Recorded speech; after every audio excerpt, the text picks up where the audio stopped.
Hello again, this is Comic Nerd for the Divided Comic Book team, and in this tutorial I'm going to show you how to set up your speech bubbles, fill them with the text you want, make everything look nice. I like stuff that looks nice, especially when it comes to comics, it needs to look nice. Anyways, where we left off, we just put the panelings in and we just fixed everything up.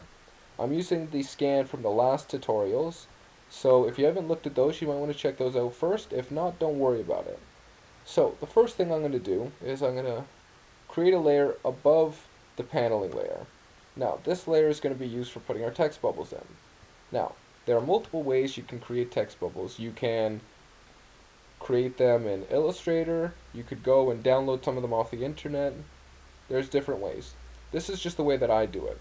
And I like to use the pen tool personally. I find you're able to create your own shapes and they look nice and new and fresh. So, just select the pen tool, and what you want to do is just create some sort of shape. You could make it just a normal circle if you wanted, but I like to create some sort of new shape, something that stands out more.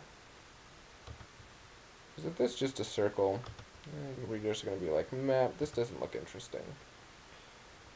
After you've created your shape, make sure you've closed it, and the next thing you want to do is you want to create the path showing which character is speaking. Now, this isn't a closed path here. So what I usually do is I just go direct selection tool and select nothing. And you just go ahead and do that for all of these. Again, create the path showing who is speaking. Now, one thing you want to pay attention to when you're setting this up is where you place the bubbles. It's an important thing to notice. As you can see here, I didn't have much space in this panel. The artist didn't give me much space, but the person here was still speaking. So I needed to find a place to put the speech bubble that didn't obscure the actual action. The action taking place was he was speaking. So what I did is I put it on the lower part here, right here, that covered up his jacket but didn't cover up his face, which is important. Something you want to think about. Something I'm going to do here. I don't want to cover up any of the action. They're walking, don't cover that up. Cover up this part here, it's unimportant. That's the part that you can cover up. She's speaking, I'm just going to put that there. Now, once you have finished up putting in your text bubbles, you just want to select all of the pen lines, right click, fill path.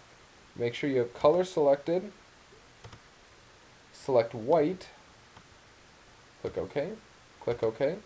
Now, these should be filled up. Go ahead and delete your lines if you're okay with them.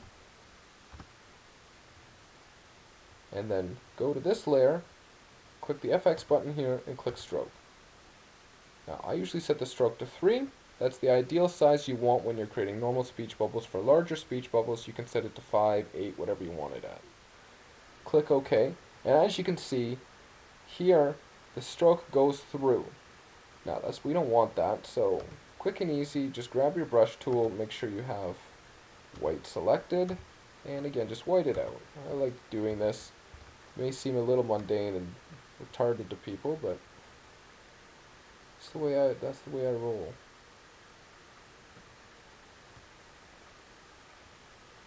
And just white some of this out.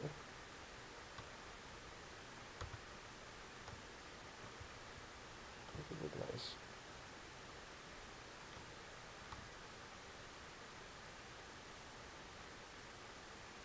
Now, one thing I didn't discuss, if you wanted rounded edges for your speech bubbles, what you can do is when you have the pen tool up and you have your pen lines created, create the convert point tool. This will allow you to round out the points and make them look like a normal speech bubble. I like mine to be more, what's the word I'm looking for? Sharp. I like them to look more sharp, but it's a matter of opinion, style.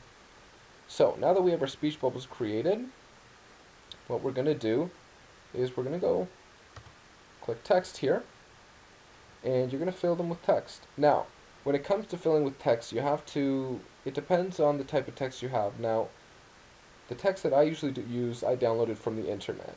And I downloaded them from the internet because you don't want to use a text that's easily recognizable, like Times New Roman or Arial. They're easily recognizable, and it's not really comic book fonts, if you know what I mean. So the text that I download and I usually use for normal text here is called Wild Words. I have it selected here, and the size you want is you always want it at 12 points. 12 points is the perfect size because the readers can zoom out, still read it, and zoom in and it still looks good. You never want it to be too small. You can always increase the size for when something is important, but never decrease the size. It's too hard to read. Make sure you have smooth selected, and I usually put it on center here. Just select the middle of the speech bubble and type whatever you are. Well, make sure you have black selected. If you don't have black selected, it'll show up against white. So aren't we going to wait for the others? And you can always grab this tool here and center it if you need to. Text tool again. No, we can't wait. We need the supplies now. They will catch up later. Grab this. And as you can see, it's out of the speech bubble. Now you never want words outside the speech bubble. This may seem obvious, but it's something you need to realize. You never ever want text to be outside the speech bubble or to be touching the speech bubble lines or the lines of the panels. It takes the reader out of the experience. Very bad. Very, very bad. You have to rearrange the text as best you can so it doesn't. And make sure the text is, relatively centered. It just looks nicer. I'm just going to grab the text tool here again, and I'm just going to go, what about them? I'm just going to go actually, but what about them?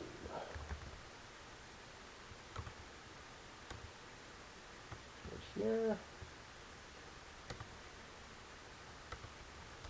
We kill them.